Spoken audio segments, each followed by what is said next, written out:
Carl Curtis investigates cracking toilets. An Elk Grove family returned from vacation to find their house flooded. Wow, we call Curtis met with the risk to homeowners in certain communities across the country. What a big mess here. What toilet do you have? You're going to want to check after this story because we've uncovered particular models have been failing for years. I hear water everywhere. Water raining from light fixtures onto the carpet. As if this whole house is a waterfall. Like my whole rug was floating on the water. Alarms squealing.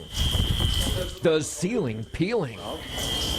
Causing $190,000 in damage to Nafisa Neabkhail's Elk Grove home.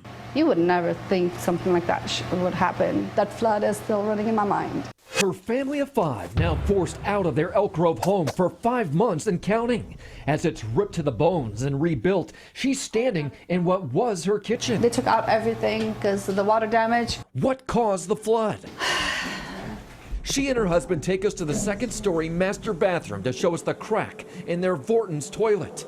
A steady stream of water poured through that crack. No family deserves this. We've learned the same model toilet is failing in homes all across the country. It was just coming out and just dripping down to the bottom. Amy Etchberger of Texas says her Vorton's model cracked in 2016. It's a faulty product on their part, and I think they should take responsibility. Ann Alt says her cracked Vorton's toilet caused $20,000 in damage. They know they're going to fail. The manufacturer has admitted some tanks made in 2011 with model numbers 3464 and 3412 may have been affected by technical issues that allegedly caused the fractures. And sure enough, one of those numbers is etched in Nafisa's toilet tank, but the company never recalled them. Nafisa says nobody even warned them of the problem.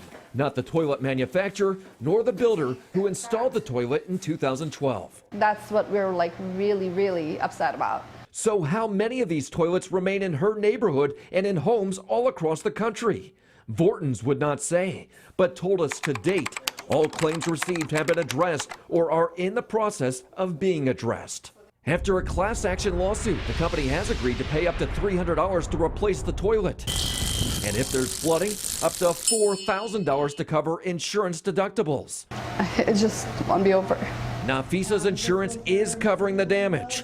Now living with relatives during the rebuild, she says this has turned her family's lives upside down. I'm thinking after everything is fixed, I am thinking of putting the house on market because I cannot see myself living here anymore. Well, once we reached out to Taylor Morrison, the builder, they sent letters to everybody in the Franklin Crossings community in Elk Grove, letting them know about the toilet issues and directing them to the class action settlement. We asked them how many of these toilets they installed across the country. The company has not said. Now, we have posted the model numbers impacted at CBS13.com. So, Curtis, when can this family go home? You know, they've been out of the house for 5 months now. They think it's going to be at least a month and a half longer. So they have not filed for this class action settlement because they want to sue for the inconvenience of being out of their house for so long. What a mess. All right, if you have something you want us to investigate, let me know about it. Go to CBS13.com/callCurtis and fill out our form.